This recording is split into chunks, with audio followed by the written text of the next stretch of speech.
A few months ago, I was in Costa Rica, and I was out in the ocean, and I got caught in a riptide. And I didn't realize I had gone really out in the ocean. I grew up in Los Angeles and went to the beach all the time. It wasn't a beach trip until we went out and touched the buoy, and then we would swim back in. So I turned around, and I was way out. Like my daughter was with me, and she was like a little ant on the beach. And I said, whoa, I better get back in. And I couldn't. The riptide had pulled me, so I tried to swim to the side like we do, but there was another current coming in, and I couldn't move, and I was exhausted. And so I thought to myself, I had these prophetic dreams sometimes, so I scanned my mind. I said, did I have any dreams that this was my last day on the planet? Now we can laugh about it now. But in that moment, I was saying, am I gonna get back in? And so I checked everything. I don't have any dreams that this is my last day. Okay, I think I'm gonna get in. And then there was a moment in which I got dunked, and I was under, and I swallowed a lot of water, and I had such peace. I said, well, if this is it, this is really cool, you know. But no, this is not, I'm not doing this. So I programmed my mind. I said, regardless of how tired the body gets, keep on swimming in. Regardless of how tired the body gets, do not pay attention to the body. Keep on swimming. And then what came out of my mouth was, help. I need help here. I didn't say it consciously, it just came out, help. I need help. Now, there was no one on the beach but my daughter. There was no one coming for help physically. I said, help, I need help here. And there was a quiet that happened, and then this small wave came and gave me a little momentum. Then another small wave came, gave me more momentum, and then the third wave came, and I started coming in. It still took me a long time to get in, and I hurt my left shoulder trying to swim, but I finally got in. When I touched that sand, oh my God. Thank you, God, thank you, whatever name you want to be called. But I finally got in, and it took me a long time to recover. But I came back home, and I was telling a friend of mine who's a medium. I was telling about this experience. I said, I was in Costa Rica, and this thing happened, and I said, and then she started looking, and she said, can I look? I said, yeah, go ahead and look. She said, you asked for help out loud. I said, yes. She said, when you asked for help, at that moment, an archangel swooped down and ruffled the water 3 times for you to get in. I said, that's exactly what happened. And it reminded me, one, of humility to ask for help. It also reminded me that on an ancestral realm, on a shamanic realm, no one can interfere unless you ask for help. And so on one level, you program your mind so that it is fit for success and well-being. It is fit for progress and unfoldment and evolution. You program it. On the other level, you open yourself up and you ask for help. You become available. In other words, your AQ always trumps your IQ. Your availability quotient is stronger than your intelligence quotient. If, in fact, you open yourself and become available to insight and revelation, you ask for help. You become available to the presence that is everywhere, the intelligence, the insights that you're living, moving, and having your beingness in, the world in which your physical eye can't see, the world in which your ears can't hear. You begin to become so available, even if you think you're unworthy. Even if you think you're not smart enough, even if you think you're too young or too old, your availability, your ability to be open will trump the IQ. And you'll find yourself radiating a presence. You'll find yourself radiating intelligence. And what will emerge in your field are possibilities. In other words, in stage 2, there's attraction. You're attracting things to you. Stage 3, there is no attraction. It's radiation. It's already within you. You're now available to it. And you begin to radiate. And since we live in a field of infinite potential, when that inner condition becomes right, the potential rises. It's emerging. The gifts emerge. The possibilities emerge. There's no cause and effect at this level. Everything already exists in the field of infinite potential. And now you've become the right being through your availability, and that which is already here emerges via your radiation. Are you picking up what I'm putting down here? You catching this? And so in stage 2, you have mind power. Sometimes that turns to willfulness.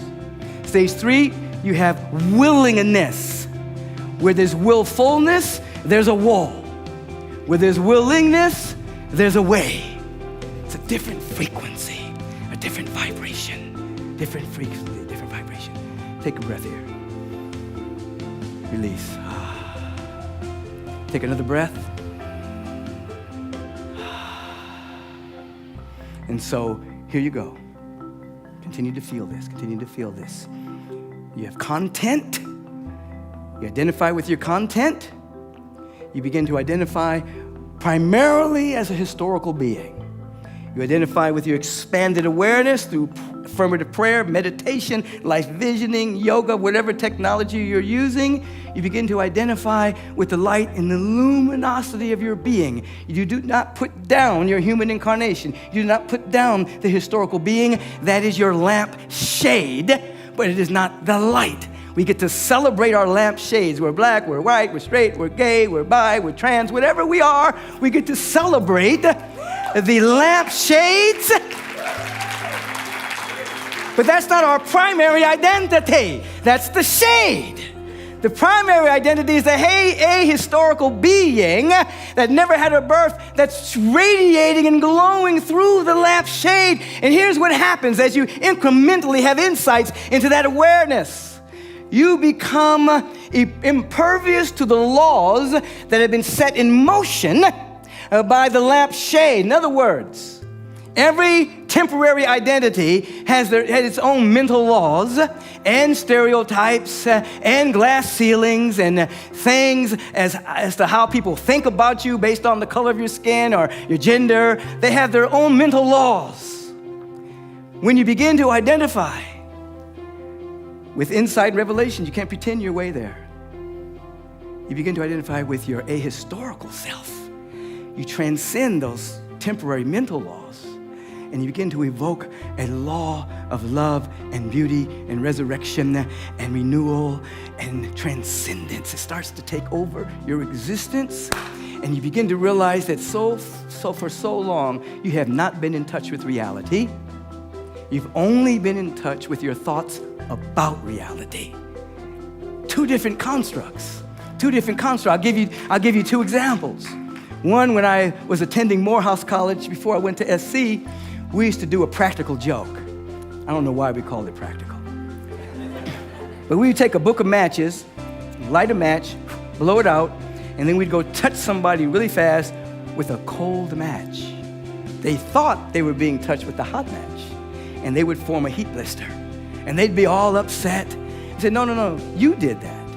You thought you were being touched by a hot match, and so your thought about that reality created that experience. Follow me. And we'd have a crowd. And then they would do it to somebody.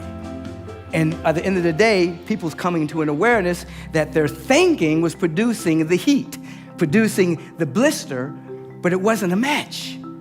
Now, a few years ago, I was coming home from a conference. It was a conference that we had put on, a Season for Nonviolence conference under the aegis of the Association for Global New Thought. Matter of fact, that was the last time I saw Yolanda King, the eldest daughter of Martin Luther King Jr. alive. She was a member of my congregation. And on the way to the airport, I got into the airport uncustomarily early, because I always have drama around airports. I always stay where I am too long because I love where I am. Oh, I gotta go, okay. And so I got there uncustomarily early, but I noticed I didn't have any names on my baggage. So I reached behind the bin there to get some baggage tags, and I was writing, and I looked up, and I saw this police officer looking at me. He was staring at me. And so I tried to ignore him. And you know what happens when you ignore somebody? You're engaged with them. So I'm trying not to pay attention to this police officer. Get down on my knees, I'm writing my name on the bag, put it on the baggage. He gets on his walkie-talkie, and then there are 2 police officers standing there. So I think, so my historical self is thinking, did I do something wrong going behind there? And, I haven't done anything. Why is he staring at me? So I try to ignore them both. So I get down on my knees, I'm writing, and I can feel them coming up behind me. And he says, "Sir?" I said, "Yes." He said, "Me and my wife drew a line in the sand ever since we saw you in the secret. and we were staring at you because we wanted to make sure that was you. Because you changed our lives so much." So I called my friend over here because I wanted to introduce him to you. Because ever since we saw you, we followed your work, we Googled you, we went on all this stuff, and we started taking your classes. And I'm leaving this job in August because I'm going to go for my bliss now. And my wife is taking all these women classes, and we just wanted to hug you. And so I'm standing in front of the airport hugging these two, which I thought were police officers. I'm hugging these two peace officers. And we're just hanging out at the airport, just hugging and exchanging numbers and going through this. But the point is, I had an experience of my thought about reality. Now, let's expand that for a moment. Let's say I was really nervous and upset, and cortisol started running through my body, and my hemispheres stopped talking to each other, and my immune system started to become squished, and I speeded up my blood pressure, and my aging started to increase. All of that would have been created by my thought about reality. Had nothing to do with what was real.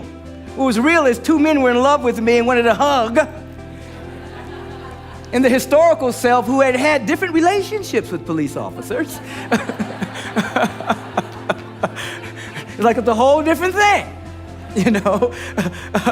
was creating the reality and the construct within reality, and I was experiencing that particular construct. It would have had nothing to do with what is real.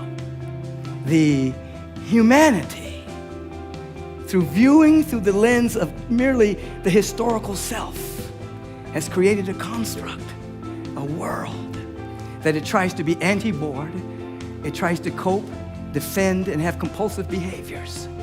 And you're here breaking free. And so people ask, if we continue to do this kind of work, we continue to meet, we continue to collaborate, we continue to dive deep and activate our potential, we continue to understand the universal principles that govern reality, is this going to save the world? And I say, no, you're asking the wrong question. We don't want to save the world. Do you want to save the world where bigotry is still existing? Do you want to save the world where homophobia is still existing? Do you want to save the world where there's a big gap between the haves and the have-nots? Do you want to save the world where people actually think they can build a wall against Mexicans? Do you want to save the world?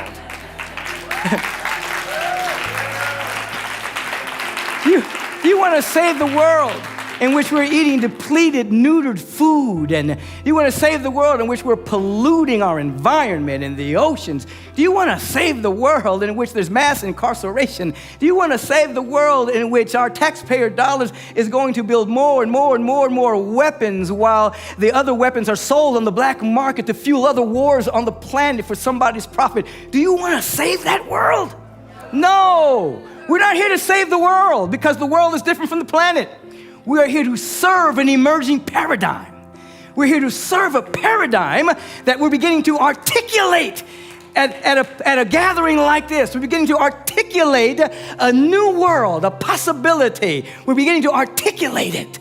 And as we begin to describe and articulate this world, it begins to show up.